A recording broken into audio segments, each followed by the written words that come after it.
পরিভাষায় বলা হয় কাফির। কি বলা হয়? যে শিরিক করে শরীয়তের পরিভাষায় তাকে মুশরিক বলা হয়, যে কুফরি করে শরীয়তের পরিভাষায় তাকে কাফের বলে, ঠিক কিনা? যে ঈমান আনে শরীয়তের পরিভাষায় তাকে মুমিন বলা হয়, যে ইসলাম গ্রহণ করে শরীয়তের পরিভাষায় তাকে মুসলিম বলে। বুঝে আসছে? পরিভাষাগুলো বুঝছেন তো? তাহলে আল্লাহর নবী বলেন, যে স্বেচ্ছায় সজ্ঞানে অবহেলা করে নামাজ তরক করলো সে কুফরি করলো। এই হাদিসের ব্যাখ্যায় ইমামে আজম ইমাম আবু হানিফা রাহিমাহুল্লাহ বলেন, কেউ যদি নামাজ পড়ে না, অবহেলা করে, তাহলে সে ফাসিক, অপরাধী, পাপী, কবিরা গুনাহ করলো। কিন্তু কেউ যদি নামাজকে অস্বীকার করে, নামাজকে টিটকারি করে, নামাজিকে টিটকারি করে, ফাকাত কাফার, সে কুফরি করলো, কাফির হয়ে গেল। বুঝে আসছে?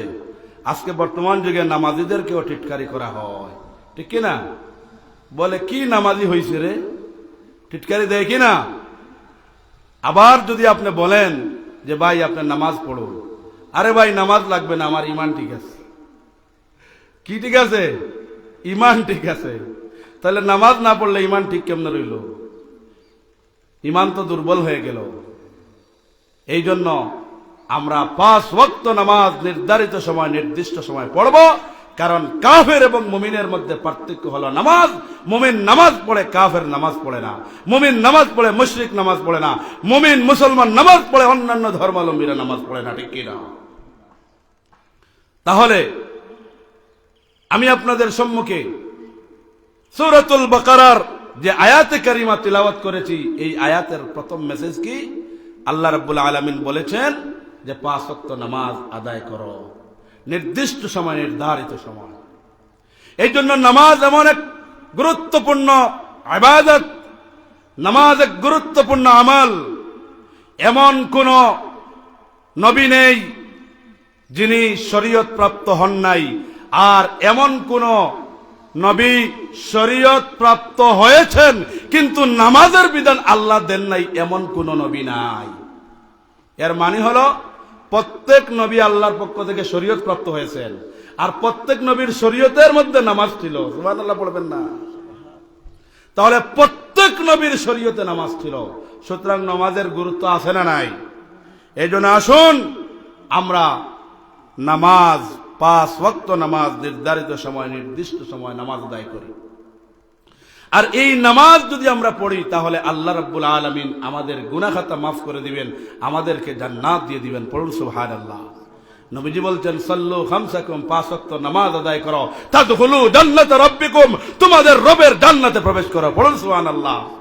আমাদের দুনিয়াতে আল্লাহর ইবাদত, বন্দেগী, আমলে সালেহ, নেক কাজ, সৎ কাজ, সমাজ কল্যাণমূলক কাজ, যত ভালো কাজ আমরা করি, উদ্দেশ্য কি? জান্নাত পাওয়া। উদ্দেশ্য কি? সবাই বলুন। আল্লাহর জান্নাত পেতে চাই, ঠিক না?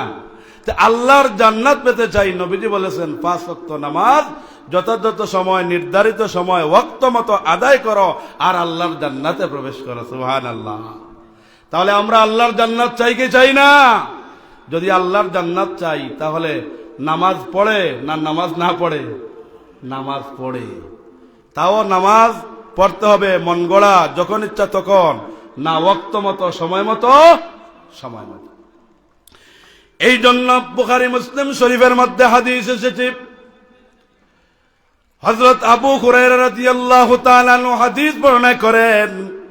তিনি বলছেন, আল্লাহর নবী বলেছেন, আরাআইতুম লাউ আন্না নাহরান বিবাবি আহাদিকুম ইয়াগতাসিলু ফীহি কুল্লা ইয়াওমিন খামসা হাল ইয়াবকি মিন দারনিহি শাই قالوا لا يبقي من درنه شيء قال فذلك مثل الصلوات الخمس يمحو الله بهن الخطايا। আল্লাহু আকবার বলুন। বুখারী মুসলিম শরীফের হাদিস। আল্লাহর নবী সাহাবায়ে কেরামদেরকে উদ্দেশ্য করে বলেন, ও আমার সাহাবায়ে কেরাম, তোমরা মনে করো তোমাদের কারো বাড়ির সামনে, তোমাদের কারো বাড়ির দরওয়াজার সামনে যদি একটা নহর থাকে, একটা পুকুর থাকে, একটা পানির ফোয়ারা থাকে, ওই নহরের মধ্যে যদি দৈনিক 5 বার গোসল করো, তাহলে তোমাদের শরীরের মধ্যে কোনো ময়লা থাকতে পারে কি? সাহাবায়ে কেরাম রিদওয়ানুল্লাহি তাআলা আজমাইন, আল্লাহর নবীর জলিলুল কদর সাহাবায়ে কেরাম রিদওয়ানুল্লাহি তাআলা আলাইহিম আজমাইন, ওনারা বললেন, ওগো আল্লাহর নবী, তাদের শরীরে কোনো ময়লা থাকতে পারে না। কথা বুঝেছেন? নবীজি সাহাবায়ে কেরামকে প্রশ্ন করছেন যে তোমাদের কারো বাড়ির সামনে যদি নহর থাকে, নদী থাকে, পানির ফোয়ারা থাকে, পুকুর থাকে, আর ওখানে যদি তোমরা দৈনিক 5 বার গোসল করো, তাহলে তোমাদের শরীরে কোনো ময়লা থাকতে পারে? আল্লাহর নবী সাহাবায়ে কেরামদেরকে প্রশ্ন করেছেন। সাহাবায়ে কেরাম বললেন, যারা দৈনিক পুকুরের মধ্যে, যারা দৈনিক নদীর মধ্যে, যারা দৈনিক পানির ফোয়ারার মধ্যে গোসল করবে, তাদের শরীরের মধ্যে কোনো ময়লা থাকতে পারে না। আল্লাহর নবী বলেন, ও আমার সাহাবায়ে কেরাম, দৈনিক 5 বার গোসল করলে যদি ময়লা না থাকে, তাহলে আমার কোন গোলাম, আমার কোন বান্দা যদি দৈনিক 5 বার নামাজ আদায় করে, আল্লাহ রাব্বুল আলামিন তার শরীরের তামাম গুনাহ খাতা মাফ করে দেন। সুবহানাল্লাহ পড়ো। দৈনিক 5 বার গোসল করলে পরে যেমন আপনার শরীর পাক সাফ হয়ে যায়, আপনি পবিত্র হয়ে যান, আমার নবী বলেছেন দৈনিক 5 ওয়াক্ত নামাজের মাধ্যমে আল্লাহ রাব্বুল আলামিন আপনার আমার জিন্দেগীর তামাম গুনাহ খাতা মাফ করে দেন। সুবহানাল্লাহ পড়ুন।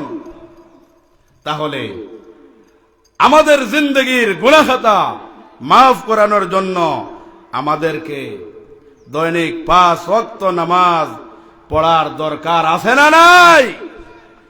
এই জন্য আসুন আমরা দৈনিক 5 ওয়াক্ত নামাজ আদায় করব। কারণ নবীজি বলছেন, সাল্লু খামসাকুম, 5 ওয়াক্ত নামাজ পড়ো, তাদখুলু জান্নাত রাব্বিকুম, তোমাদের রবের জান্নাতে প্রবেশ করো। সুবহানাল্লাহ পড়ো। তাহলে রবের জান্নাত চাই কি চাই না? গুনাহ থেকে মুক্তি পেতে চাই কি চাই না?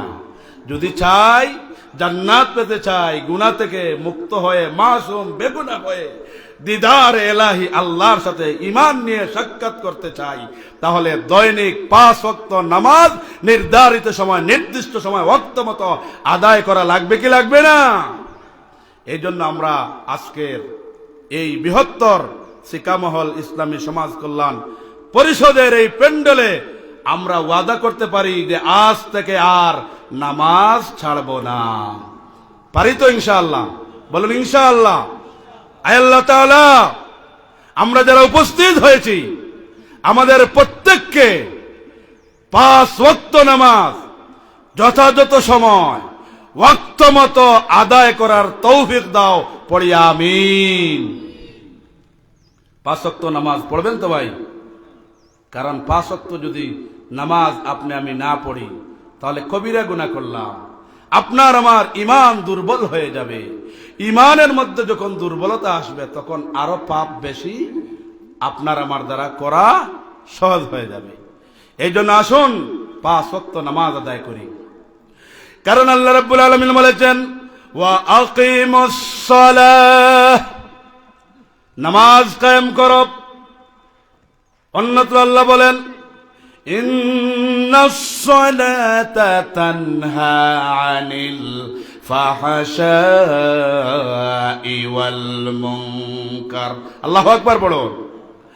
নামাজ কায়েম করো, নামাজ নিজে পড়ো, পরিবারে নামাজের চর্চা করো, সমাজে নামাজ প্রতিষ্ঠা করো, রাষ্ট্রীয়ভাবে নামাজ প্রতিষ্ঠা করো, জামাতের সাথে নামাজ আদায়ের মাধ্যমে নামাজ প্রতিষ্ঠা করো, তাহলে এই নামাজ আপনাকে আমাকে সকল ধরনের মুনকার খারাপ কাজ থেকে, অশ্লীল বেহায়াপনা থেকে আপনাকে আমাকে নামাজ দূরে রাখবে।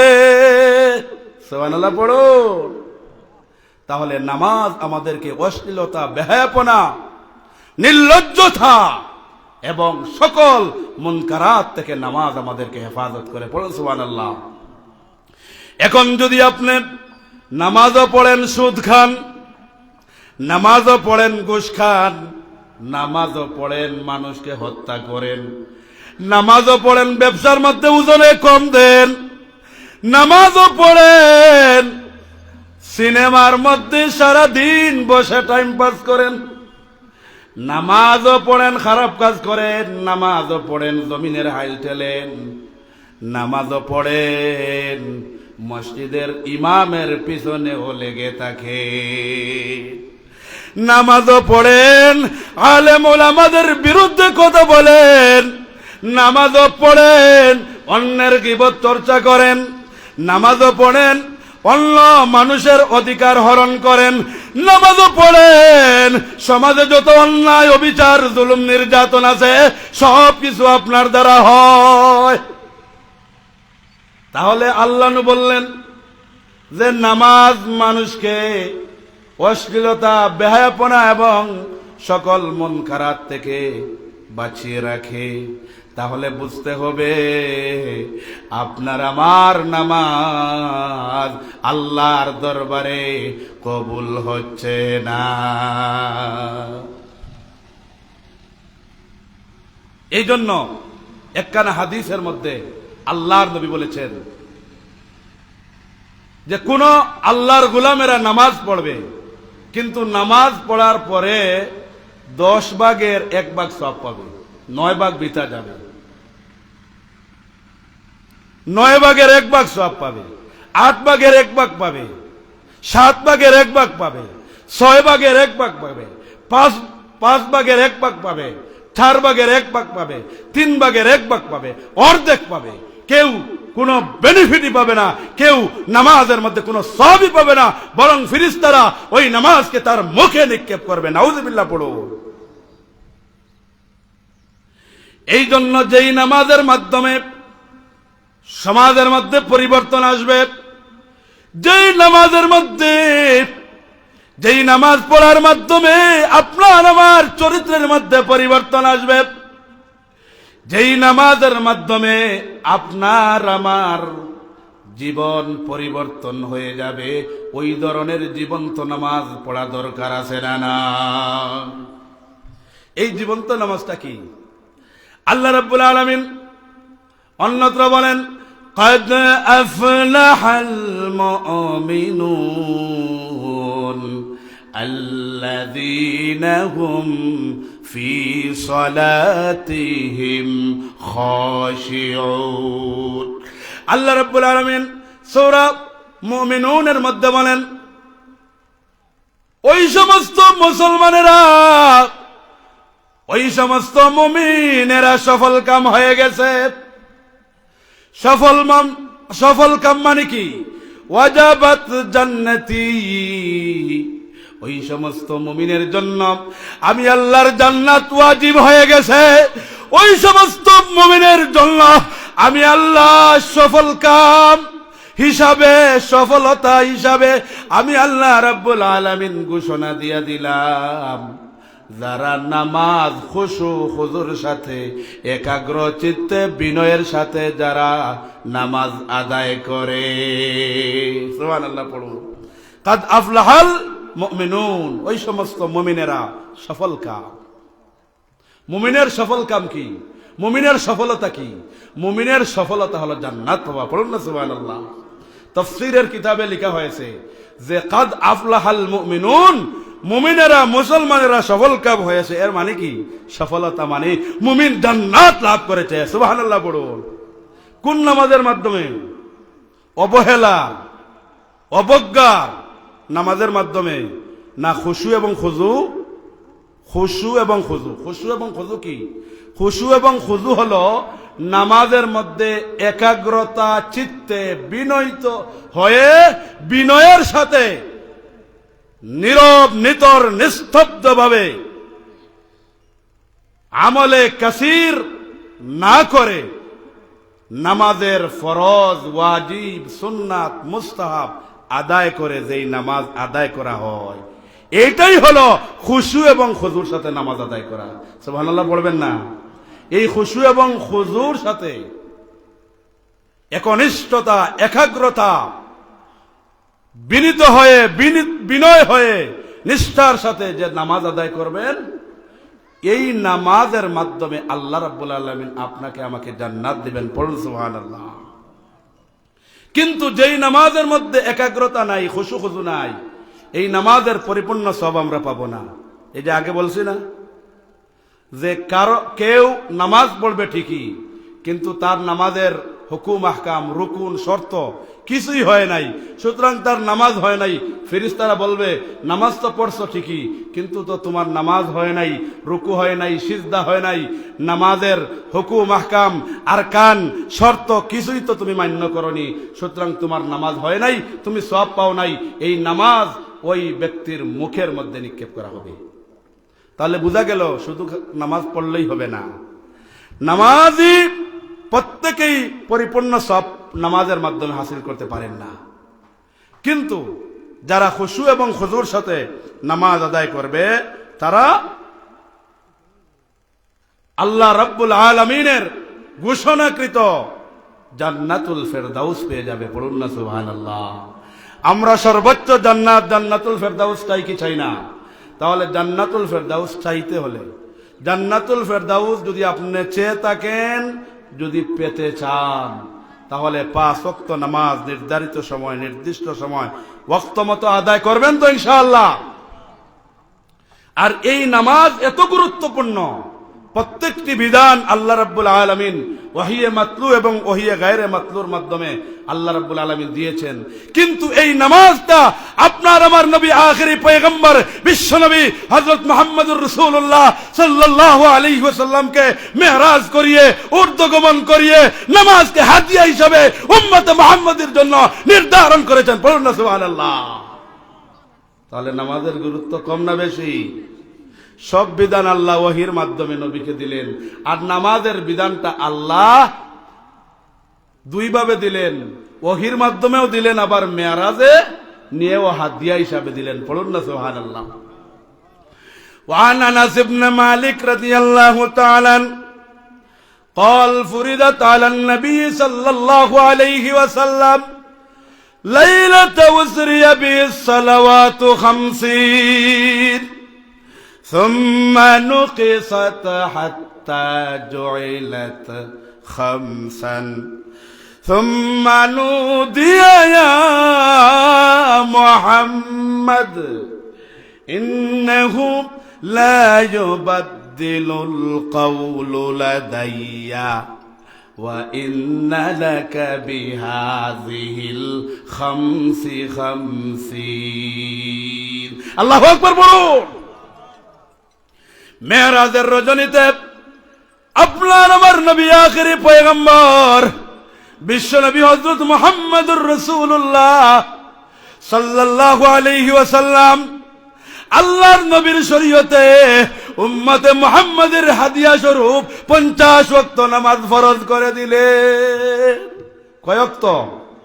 50 ওয়াক্ত নামাজ ফরজ করে দিলেন। আল্লাহর নবী খুশিতে ভাগ ভাগ হয়ে গেছেন। নবীজি খুশিতে ভাগ ভাগ হয়ে গেছেন। দুনিয়ার দিকে আসবেন মুসা কালিমুল্লাহ, জলিলুল কদর পয়গম্বর মুসা কালিমুল্লাহর সাথে আপনার আমার নবীর দেখা হয়ে যায়। সুবহানাল্লাহ বলুন।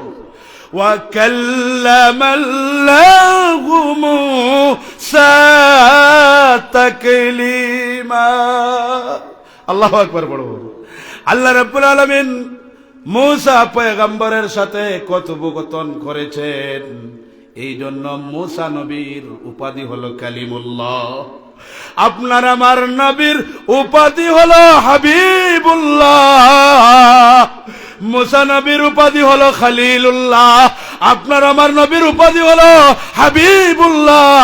খলিলুল্লাহ আল্লাহর বন্ধু, হাবিবুল্লাহ আল্লাহর বন্ধু। সাধারণ বন্ধুকে বলে খলিলুল্লাহ, আর হাবিবুল্লাহ কর্ডিয়ালি বন্ধু। কর্ডিয়ালি বন্ধু, অন্তরের অন্তঃস্থলের বন্ধুকে বলে হাবিবুল্লাহ। আপনার আমার নবী হলেন হাবিবুল্লাহ। আল্লাহু আকবার বলুন। আপনার আমার নবী হলেন হাবিবুল্লাহ, আপনার আমার নবী হলেন আল্লাহর কর্ডিয়ালি বন্ধু। সুবহানাল্লাহ পড়ুন। আল্লাহর অন্তরঙ্গ বন্ধু। এই জন্য ইমামুল মুরসালিন সাইয়্যিদুল কাউনাইন ওয়াস সাকলাইন, আপনার আমার নবীর মর্যাদা সকল নবীর চাইতে বেশি। সুবহানাল্লাহ পড়বেন না? তাহলে এমন নবীর উম্মত আমরা হতে পেরেছি যেই নবীর মর্যাদা সমস্ত নবীর চাইতেও বেশি। সুবহানাল্লাহ পড়বেন না? মুসা কালিমুল্লাহর সাথে আপনার আমার নবীর দেখা হয়ে গেল। মুসা কালিমুল্লাহ সালাম দিলেন, নবীকে বললেন, হে আখিরি পয়গম্বর, উম্মতে মুহাম্মাদির নবী, আপনি যে খুশি লাগতেছে, খুশি দেখতেছি, আপনি আল্লাহর পক্ষ থেকে কি হাদিয়া আপনার উম্মতের নিয়ে যাচ্ছে? আপনার উম্মতের জন্য কি হাদিয়া নিয়ে যাচ্ছেন? আল্লাহর নবী বলেন, আল্লাহর পক্ষ থেকে 50 ওয়াক্ত নামাজ আমি আমার উম্মতে মুহাম্মাদের জন্য, আমার উম্মতের জন্য হাদিয়া নিয়ে যাচ্ছি। হযরত মুসা কালিমুল্লাহ, বুখারীর বর্ণনায় এসেছে 5 বার, মুসলিমের বর্ণনায় এসেছে 9 বার। মুসা কালিমুল্লাহ বললেন, আমি বনী ইসরাইলের নবী, আমি আমার উম্মতের ব্যাপারে আমার অভিজ্ঞতা আছে, আর আমার উম্মতের চাইতেও আপনার উম্মত দুর্বল। সুতরাং 50 ওয়াক্ত নামাজ আপনার উম্মত আদায় করতে পারবে না। আপনি চলে যান, আল্লাহর কাছ থেকে নামাজ কমিয়ে নিয়ে আসুন। আল্লাহর নবী, মুসলিম শরীফের বর্ণনা এসেছে 9 বার গেলেন, 5 করে কমিয়ে 45 ওয়াক্ত কমালেন। বুখারীর বর্ণনায় নবীজি 5 বার গেলেন, অর্থাৎ 10 করে 4 বার, এরপরে আরেকবার 5 বার। আল্লাহর নবী 5 বার মতান্তরে 9 বার আল্লাহর কাছে গিয়ে নামাজ কমিয়ে নিলেন। সুম্মা জুইলাত খামসান, এরপরে মুসা কালিমুল্লাহ বললেন, যান আল্লাহর দরবারে গিয়ে আরো নামাজ কমিয়ে নিয়ে আসুন। আপনার আমার নবী বললেন, 45 ওয়াক্ত নামাজ কমিয়ে নিয়েছি, সুতরাং আমি আর যাব না, আমার লজ্জা লাগতেছে। আল্লাহর পক্ষ থেকে নির্দেশনা আসলো, সুম্মা জুইলাত খামসান, কয় ওয়াক্ত নামাজ আমাদের জন্য নির্ধারণ করা হলো? 5 ওয়াক্ত। কয় ওয়াক্ত? 50 ওয়াক্ত থেকে 45 ওয়াক্ত কমিয়ে কয় ওয়াক্ত নির্ধারণ করা হলো? 5 ওয়াক্ত। এরপরে আল্লাহর পক্ষ থেকে ঘোষণা আসলো, সুম্মা নুদিয়া ইয়া মুহাম্মাদ ইন্নাহু লা ইউবাদদিলুল কাওলু লাদাইয়া ওয়া ইন্না লাকা বিহাযিহিল খামসি খামসির।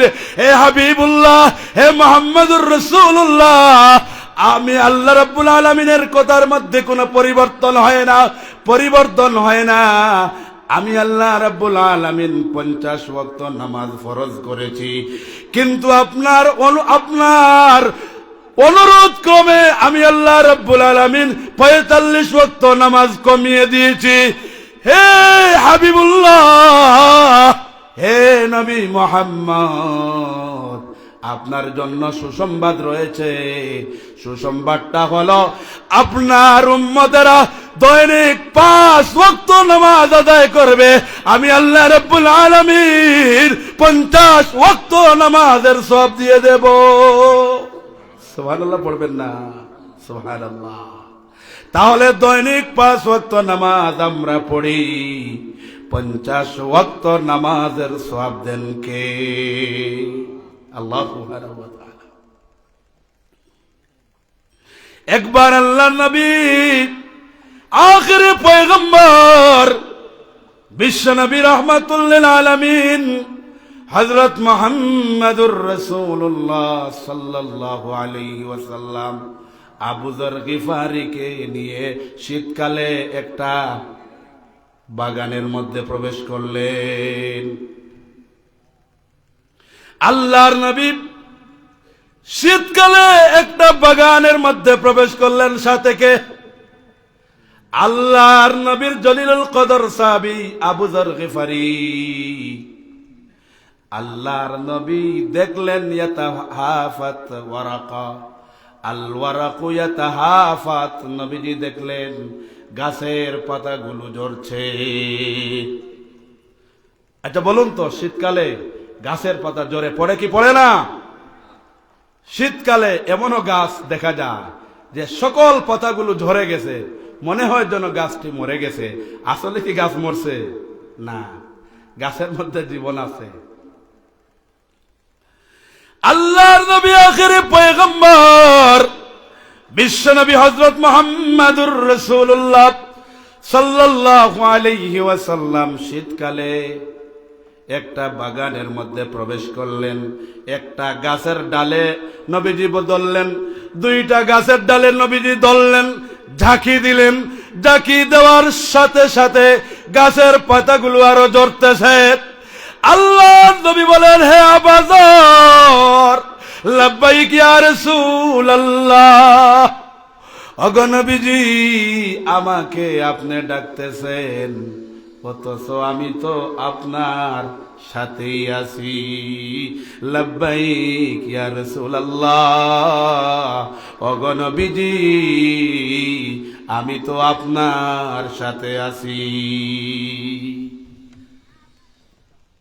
আল্লাহর নবী বলেন, হে আমার জলিলুল কদর সাহাবী আবু যর গিফারি, জেনে রাখো, কোন মুসলিম, কোন মুমিন বান্দা যদি আল্লাহকে রাজি খুশি করার জন্য দৈনিক সময় মতো, ওয়াক্ত মতো, নির্ধারিত সময়, নির্দিষ্ট সময় নামাজের হুকুম আহকাম মান্য করে খুশু খুজুর সাথে যদি কোন আল্লাহর গোলাম মুমিন মুসলমান যদি আল্লাহকে রাজি খুশি করার জন্য দৈনিক 5 ওয়াক্ত নামাজ আদায় করে, তাহলে ওই শীতকালে গাছের পাতাগুলো যেমনি ভাবে ঝরে পড়ছে, আল্লাহ রাব্বুল আলামিন তার মুমিন বান্দা আর বান্দির শরীর থেকে ওইভাবে গুনাহসমূহ জড়িয়ে পড়ে দিবে।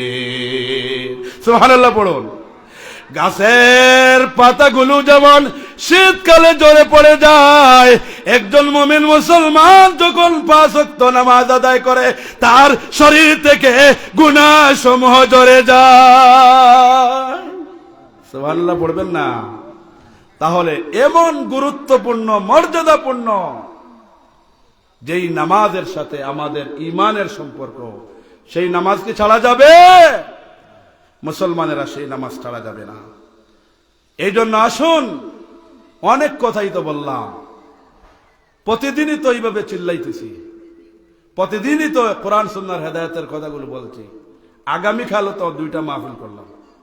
এটা বলার উদ্দেশ্য বলা নয়, উলামায়ে কেরাম আপনাদেরকে হেদায়েতের পথ দেখানোর জন্য, ইসলামিক স্কলারগণ আপনাদেরকে হেদায়েতের পথ দেখানোর জন্য, আলোকিত সমাজ প্রতিষ্ঠার লক্ষ্যে সব সময় ইসলামী আন্দোলনের নেতৃবৃন্দ, জাতির শ্রেষ্ঠ সন্তান উলামায়ে কেরাম আপনাদেরকে হাত সানি দিয়ে ডাকছেন আর বলছেন, আসো আলোর পথে, আসো হেদায়েতের পথে, আসুন নামাজ পড়ি, জীবন্ত নামাজ দিয়ে সমাজ গড়ি। ঠিক কিনা?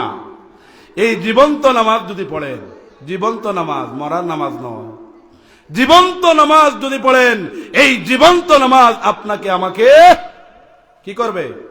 জান্নাত পর্যন্ত পৌঁছিয়ে দেবে, জান্নাতুল ফেরদাউসের মেহমান বানিয়ে দেবে। পড়ুন না সুবহানাল্লাহ। এই জন্য আমরা জান্নাতের মেহমান হতে চাই কি চাই না? ছোট জান্নাত নয়, আমরা জান্নাতুল ফেরদাউসের মেহমান হতে চাই। কোন জান্নাতের? জান্নাতুল ফেরদাউসের মেহমান হতে চাই। এই জন্য যারা আমরা বালেগ পুরুষ আছি, আমরা জামাতের সাথে নামাজ আদায় করব। কিসের সাথে? জামাতের সাথে। আল্লাহ রাব্বুল আলামিন সূরাতুল বাকারার 43 নং আয়াতে কারিমায় জামাতের সাথে নামাজ আদায় করার জন্য নির্দেশ দিয়েছেন। আল্লাহ রাব্বুল আলামিন বলেন, ওয়া আকিমুস সালাতা ওয়া আতুজ যাকাতা ওয়ারকাউ মা'আর রাকিঈন। আল্লাহু আকবার পড়ো। আল্লাহ রাব্বুল আলামিন বললেন, তোমরা নামাজ কায়েম করো, যাকাত আদায় করো, ওয়ারকাউ মা'আর রাকিঈন, রুকুকারীদের সাথে রুকু করো। তাহলে রুকুকারীদের সাথে রুকু করার অর্থ কি? জামাতের সাথে নামাজ আদায় করো। আল্লাহর নবী বলেছেন, একাকী নামাজ পড়ার চাইতে জামাতে নামাজ আদায় করার মধ্যে 27 গুণ সওয়াব বেশি পাওয়া যায়। একাকী নামাজের চাইতে জামাতে নামাজ পড়লে কয় গুণ সওয়াব পাওয়া যায়? 27 গুণ সওয়াব বেশি পাওয়া যায়। এক বর্ণনায় নবীজি বলছেন 25 গুণ বেশি পাওয়া যায়। এই জন্য একাকী নামাজের চাইতে জামাতে নামাজ আদায়ের মধ্যে সওয়াব বেশি না কম। দুনিয়াতে আমরা বুঝি ব্যাংকে টাকা রাখলে প্রফিট হবে, লাভ হবে। এটা কিন্তু আমাদের ক্লিয়ার কনসেপশন, আমরা এটা বুঝি। কোন মানুষ যদি বলে, আসুন আপনার জায়গা ক্রয় করুন, 2 বছর পরে বিক্রি করলে ওই জায়গায় প্রফিট আসবে, লাভ আসবে, তখন আমরা যেইভাবে সিনসিয়ারিটি, যেইভাবে সচেতনতা, যেইভাবে আমরা ওই কাজের গুরুত্ব দেই, কিন্তু পরকালে যেই লাভের মাধ্যমে আপনি আমি জান্নাত পাবো, সেই পরকালীন মুখী জীবন গঠনের জন্য সেই গুরুত্ব আমাদের কাছে না। ঠিক কিনা? পরকালে যে নামাজের বিনিময়ে জান্নাত পাবো, পরকালে যে একাকী নামাজের চাইতে জামাতে নামাজ পড়লে যে 27 গুণ সওয়াব পাবো, বেশি পাবো, এই সেন্স, এই অ্যাওয়ারনেস, এই সচেতনতা, এই ফিলিংস আমাদের মধ্যে নাই। ফিলিংস আছে। কি ফিলিংস আছে? দুনিয়া অর্জন করার ফিলিংস আছে। দুনিয়া অর্জন করার জন্য সকল ধরনের সচেতনতা, সকল ধরনের অ্যাওয়ারনেস, সকল ধরনের কাজ করার মন মানসিকতা আছে, কিন্তু পরকালীনমুখী, কল্যাণমুখী, পরকালীন জবাবদিহিতামূলক জীবন ব্যবস্থা। بل تؤثرون الحياة الدنيا والآخرة خير وأبقى। আল্লাহ রাব্বুল আলামিন বলছেন, তোমরা দুনিয়াকে প্রাধান্য দিচ্ছ, দুনিয়ার মহব্বত, দুনিয়ার ভালোবাসায় তোমরা দুনিয়াকে প্রাধান্য দিচ্ছ, অথচ আখিরাত তোমাদের জন্য আবকা, আখিরাত তোমাদের জন্য চিরস্থায়ী। এই দুনিয়া ক্ষণিকের জিন্দেগি, এই দুনিয়া ছেড়ে আমাদের প্রত্যেককে যেতে হবে, ঠিক কিনা? কুল্লু নাফসিন যায়িকাতুল মাউত, ম্যান ইজ মর্টাল। একজনের আজানের জবাব দিবা না, ডিস্টার্ব হইব, কারণ এবার তো কাছাকাছি মসজিদ, আমরা নীরবতা পালন করি আর নামাজ